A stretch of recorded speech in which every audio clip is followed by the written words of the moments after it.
अगर आप चाहते हैं आपकी English natural, precise and polished हो, then stop using long description when one powerful word can say it all. Here's the difference.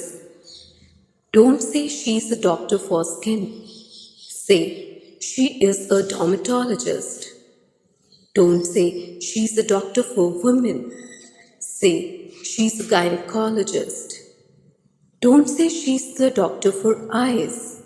Say she's an ophthalmologist. Don't say she's a doctor for cancer. Say she's an oncologist.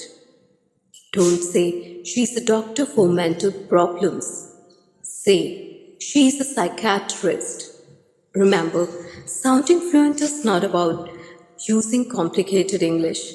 It's about choosing the right word. So upgrade the way you express yourself. Subscribe English Unlocked with She for your next vocabulary upgrade.